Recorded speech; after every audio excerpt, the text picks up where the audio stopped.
Marilu Cabanhas. Bom dia, Marilu. Oi, Glauco, bom dia quem está acompanhando a gente aqui no Jornal Brasil Atual. Boa semana para todo mundo.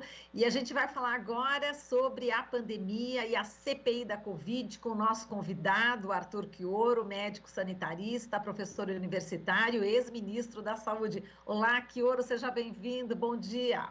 Bom dia, Marilu. Prazer estar aqui com você, viu? Faz tempo, né? Faz tempo, estava com saudade de você, Quioro.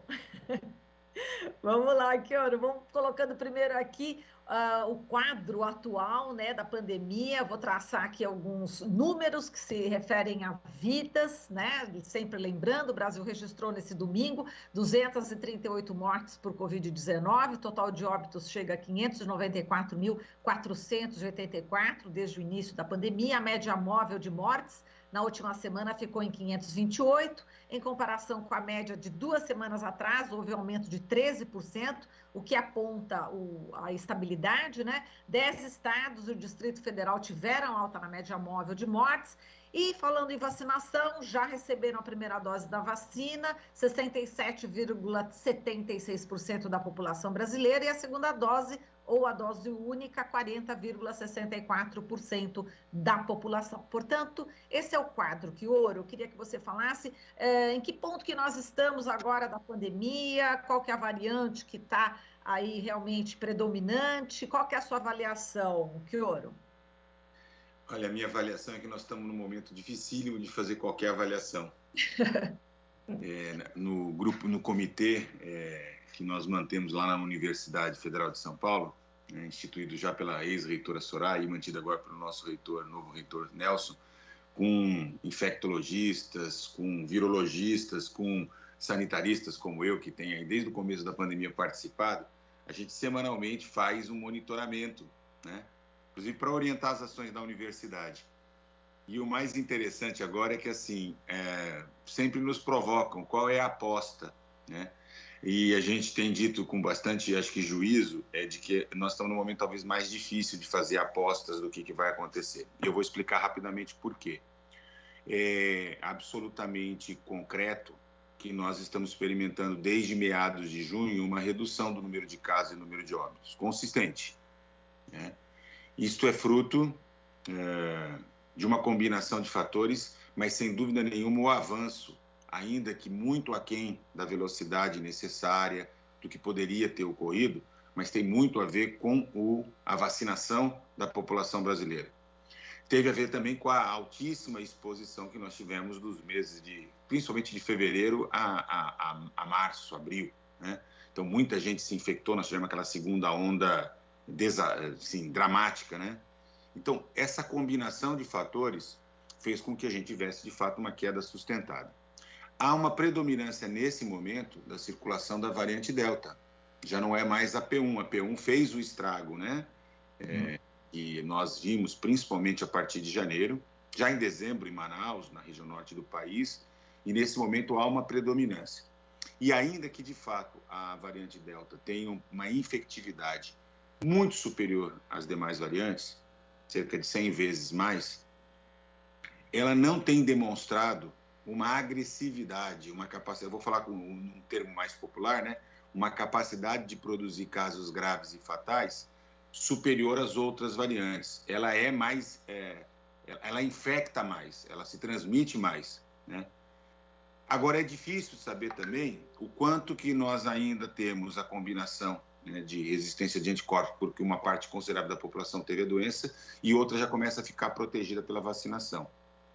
Na verdade, esse número que você nos apresenta é que nos deixa com muita dificuldade, porque como nós temos apenas 40% da população, veja, nós estamos já no final, indo, né, para o final do mês de setembro, e nós temos apenas 40% da população. Eu dei uma entrevista para uma jornalista famosa aí, né, e mais ou menos lá para março.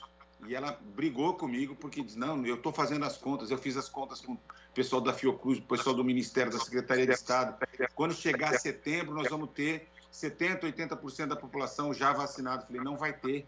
Não vai ter, por quê? Porque não tem capacidade de produção, de entrega da quantidade de vacinas. O problema do SUS não é vacinar, sabe, Marilu? Então, nós estamos num ritmo né? E veja, nem é da falta de adesão da população, porque a população brasileira aderiu à vacina. Mesmo os bolsonaristas, negacionistas, né, seja nos Estados Unidos, como a Michelle, ou no Brasil, estão dando um jeito de se vacinar. Eles podem não contar, mas eles estão se vacinando.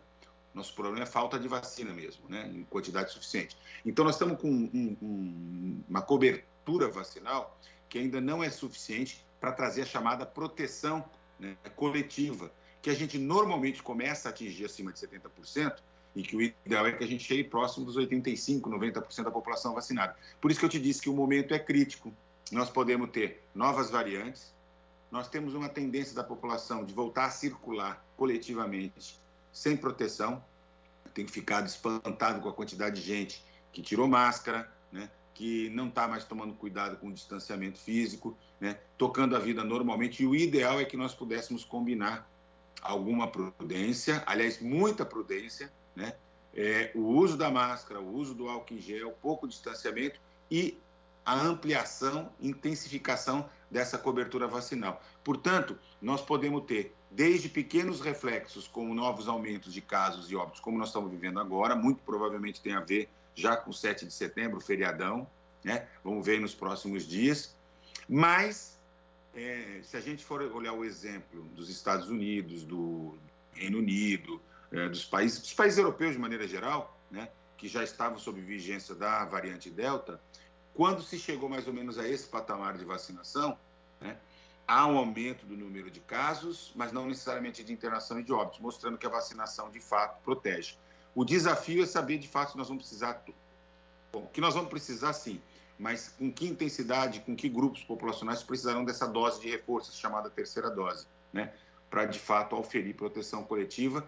E saber se nós vamos precisar disso sempre com recorrência, né? Ou se nós vamos chegar a um determinado momento com o planeta vacinado, né, nós vamos controlar o coronavírus. Eu duvido um pouco, dada a desigualdade. Se você considerar que, por exemplo, na África, só 2% da população recebeu a primeira dose de vacina, o mundo está muito desigual.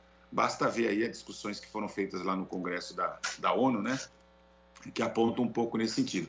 E o mundo está carecendo de líderes que possam produzir vamos dizer assim, essa convocação, né, a um movimento global de controle da enfermidade. Com certeza. Agora, eu vou tocar nesse assunto de novo da ONU, né, falando de uma líder aí, mas eu vou te colocar essa questão do Rio de Janeiro, né, que autorizou 10 eventos testes já na capital, 3 sem obrigação de máscaras. Você estava falando, está espantado com muita gente que está sem máscara. Como é que você vê esses eventos testes sem a máscara? Acho um absurdo. Acho que não faz... Veja, a vida... Nós já temos evidência suficiente de que a máscara é um meio importante de proteção individual e coletiva, né? Individual porque ela nos protege, coletiva porque ela tem um impacto sobre a transmissão da doença na comunidade. Não me parece fazer nenhum sentido que a gente exponha desnecessariamente a população, né? Que eu acho que a vida vai progressivamente ter que voltar ao normal, eu não tenho dúvida nenhuma. Seria, acho que incoerente dizer que a gente, avançando nas medidas de controle, não precisa ir experimentando progressivamente, né, o retorno de atividades essenciais, depois menos essenciais e depois tal. Claro que o essencial, né, eu não sou daqueles que acham que, por exemplo, as atividades de lazer não são fundamentais para a saúde mental, para a própria atividade econômica, para a geração de emprego. A gente sabe quanto, né, de gente que depende disso para sobreviver, né? Por exemplo, nós tivemos agora o retorno das atividades turísticas em várias cidades europeias, né? Paris, Roma, etc. E isso foi feito com sucesso, mas mantendo as medidas necessárias. Então, por exemplo, se manteve a obrigatoriedade do uso de máscara, né, em locais públicos, em restaurantes, em museus, enfim, em eventos artísticos, etc. Se exigiu em muitos lugares o comprovante de vacinação, né?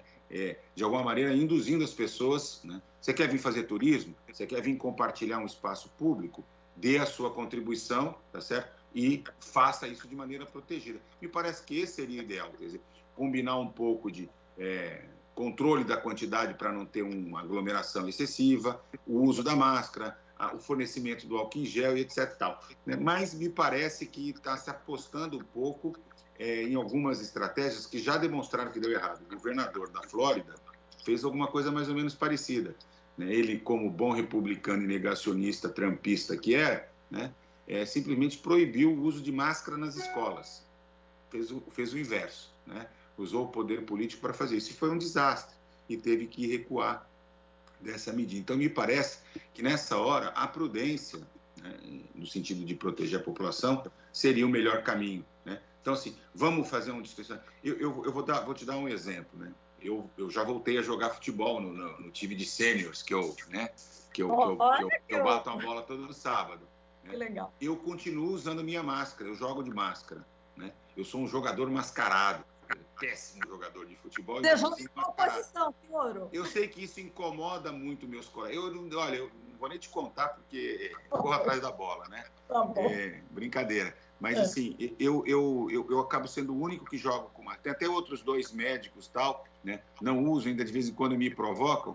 Mas eu acho que, assim, isso é um meio não apenas de me proteger, mas principalmente de proteger os meus pais, que eu visito, que são idosos, alguns parentes que estão em tratamento hoje, médicos, e estão imunodeprimidos. Então, pode parecer besteira, mas se é alguma coisa que eu posso evitar, eu vou estar no vestiário, eu vou estar com 22 pessoas no campo, eu vou estar ali na hora do café. Então, é máscara, é o tempo inteiro lavando as mãos. Pode parecer besteira, mas se nós adotássemos, enquanto coletividade, alguns cuidados dessa natureza, né? Mas as crianças pequenas não conseguem, elas se aglomeram.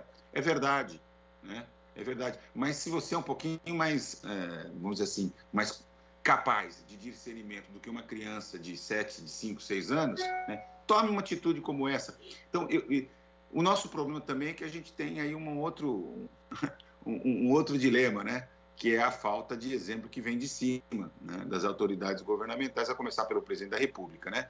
A vergonha que nós passamos na ONU, né? Não é apenas uma vergonha alheia, né?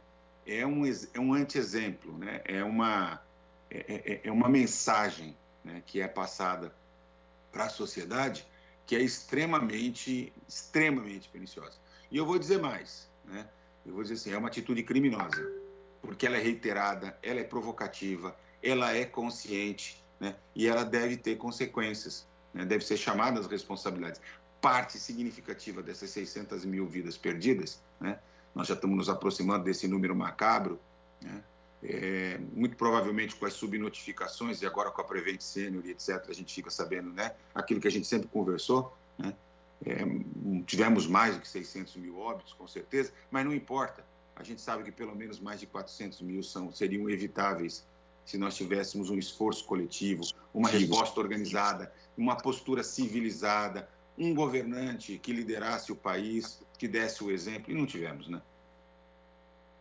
Agora, Fioro, você estava falando, citou em vários momentos, né, a ONU, enfim, essa abertura, né, lamentável que o Bolsonaro fez.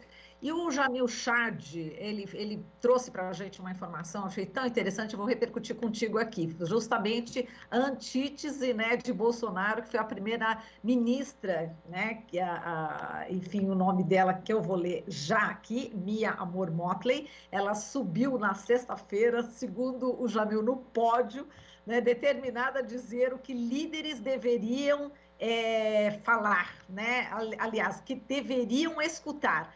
E ela falou o seguinte, ela citou o Bob Marley, e ela disse que ela pergunta, quem se levantará em nome de todos aqueles que morreram durante esta terrível pandemia? São milhões. Quem se levantará em nome de todos aqueles que morreram por causa da crise climática?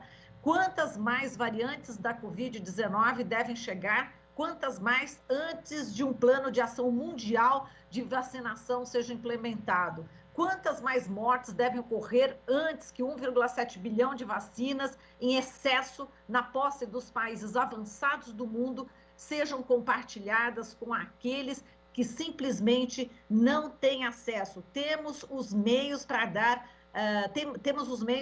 a cada criança deste planeta um comprimido e temos os meios para dar a cada adulto uma vacina. Enfim, ele vai elencando várias frases dela, agora esse último aqui, ela falou e completou, se conseguirmos entrar encontrar a vontade de enviar pessoas à Lua e resolver a calvície masculina, poderemos resolver problemas simples como deixar nosso povo comer a preços acessíveis. Então, como você falou, né, que faltam líderes, lá vem a nossa querida Mia Amor Motley dar essa chacoalhada na ONU, né? Como é que você viu também a fala dela, que o Jamil trouxe aqui, o texto brilhante dele? Bom, em primeiro lugar, só podia ser uma mulher negra e com o nome de Mia Amor para fazer uma coisa dessa em plena ONU, né? Eu fiquei apaixonado por ela, né? Com esse nome, né? E com essa postura, né? Não, eu estou falando muito sério, né? Porque eu acho que se você pensar bem, né? Ela falou que está calado no nosso coração. Ela foi uma porta-voz de talvez bilhões de habitantes de todo esse planeta que está dizendo para esses homens brancos, né?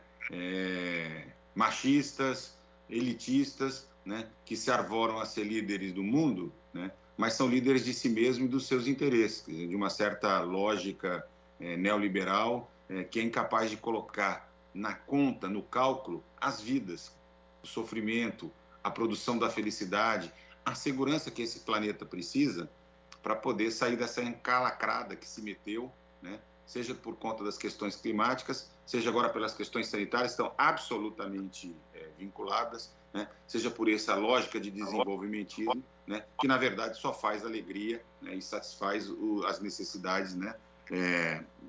Desse capitalismo selvagem que tomou conta da vida. Então, assim, eu quando li a reportagem do Jamil, né, já no dia seguinte, assim, eu vibrei, eu me apaixonei, porque eu falei assim, olha, vocalizou tudo aquilo que eu tinha vontade, tudo bem, né? Eu estou aqui na Rádio Brasil Atual e eu tenho a oportunidade de falar isso, mas ela falou para o mundo inteiro, né?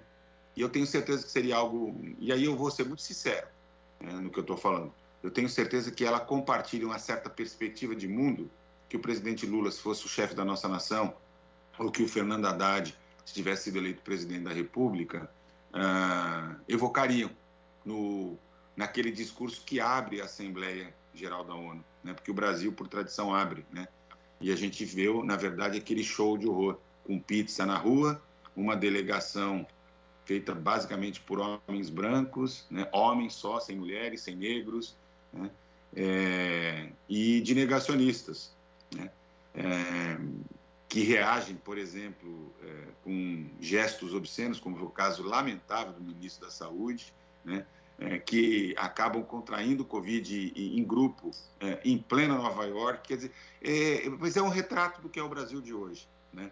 E um retrato que eu acho que a CPI do Senado, ao longo desses meses de funcionamento, conseguiu desvelar para o Brasil e, de alguma coisa, dar substantes contribuições para que sejam tomadas as providências, ainda que demore, né?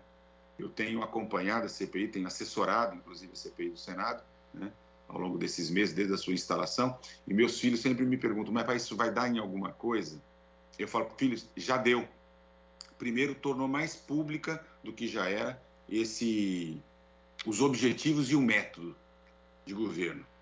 Depois, obrigou o próprio governo a fazer um freio de arrumação, né? Nós não teríamos, ainda que eu tenha reclamado que 40,64% de brasileiros com doses completas, né, já tomadas da vacina, sejam insuficientes, nós teríamos menos da metade disso se não tivesse a CPI do Senado, porque era este o ritmo de aquisição, né? Às vezes a gente vai perdendo um pouco a dimensão temporal e vai percebendo e esquece, por exemplo, o grau de letargia, né?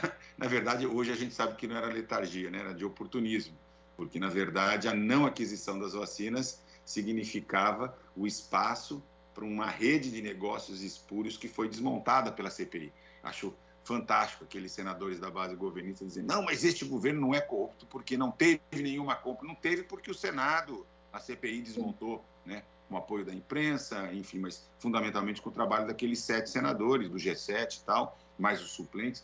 Eu tenho acompanhado todos os dias, né, e acho que eles construíram uma contribuição incalculável, é incomensurável o impacto que ela tem, né?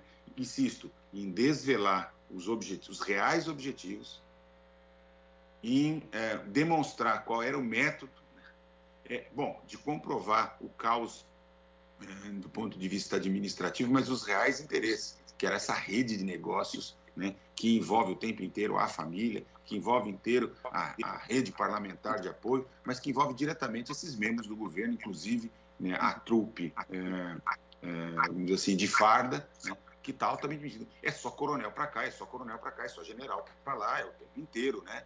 Então a gente vai vendo assim, desmonta uma certa farsa que foi criada no Brasil, né, de que tem um pedaço que são um pedaço dos bons, dos puros, etc., né, mas que, na verdade, além de nenhuma empatia, nenhum compromisso com a vida, né, um bando de salafrário, vou usar esse termo, porque não tem outro, né? Assim, é muito difícil de engolir o que a gente está vivendo. E tudo isso eu espero que tenha suas consequências políticas, né, mas consequências também, né, seja na esfera criminal, penal aqui no Brasil, mas também, né, junto ao Tribunal Penal Internacional, né, que eu acho que vai ser o destino, né, do Bolsonaro e de uma parte da elite dirigente do país que se apossou, né, dessa desgraça e transformou a vida de milhares de famílias num verdadeiro inferno. Nossa, análise completa, que ouro, só te agradecer. E só nesse finalzinho, a expectativa em relação ao Prevent Senior, né? A gente sabe que amanhã vai ser ouvida a advogada Pura Morato, que é representante dos médicos da Prevent Senior, que realizaram essas denúncias, né, contra a empresa. E parece que também o sindicato está acusando, né, recebeu denúncias aqui informando que a operadora ela está, enfim, dizendo que os médicos receitaram o kit Covid de forma espontânea. Então, segundo o sindicato, também essa é uma flagrante ação de fraude. Só para a gente fechar aqui, Prevent Senior, parece que o Luciano Hang vai ser decidido hoje se ele vai ou não falar na quarta-feira. Só para fechar aqui o seu comentário, que foi tão profundo, não só na área médica, na área política, foi brilhante. Mas vamos lá, só para fechar aqui com a Prevent Senior. Não, bom, em primeiro lugar, é fundamental ter claro que não foi só a Prevent Senior, não foi a única operadora de plano de saúde que se associou, né? Eu tenho acompanhado desde o início, chegando para a CPI, para os senadores. Os senadores trataram com muita cautela, tenho visto, inclusive, desempenhados jornalistas que são de esquerda, né, que são comprometidos aí e questionando as informações, se isso não estaria a serviço do jogo de mercado. Eu, particularmente, que tive acesso a todas essas informações, como eu já disse, nesse trabalho de consultoria que eu fiz para a CPI, eu quero dizer para vocês assim, que a cautela, por exemplo, do senador Humberto Costa, que foi o que mais recebeu inicialmente essas informações, tratou inclusive como ex-ministro da Saúde, assessorado por gente que domina muito o tema, foi muito cautelosa, a gente trabalhou assim, para receber as informações de fato, checar as informações, elas foram sendo corroboradas com informações que vieram de outras fontes, né? Então, assim, eu acho que amanhã nós vamos tentar, vamos viver, eu vou antecipar uma tentativa de desqualificação da advogada dos médicos, mas nós vamos ter também um aprofundamento do modus operandi em que se deu. A gente está com ela, a gente já realmente, eu estava ouvindo aqui, já estou vendo que as pessoas também já estão reclamando do eco, mas eu acho que, de forma geral, a gente já conseguiu dar conta certificado. E a gente vai encerrar agora a entrevista. Que ouro! Muito obrigada pela sua participação, médico sanitarista, professor universitário, ex-ministro da Saúde. Um beijo para você e para minha cidade, Santos, querida, que eu morro de saudade. Beijo! Aqui você ouve as notícias que os outros não dão. Jornal Brasil Atual.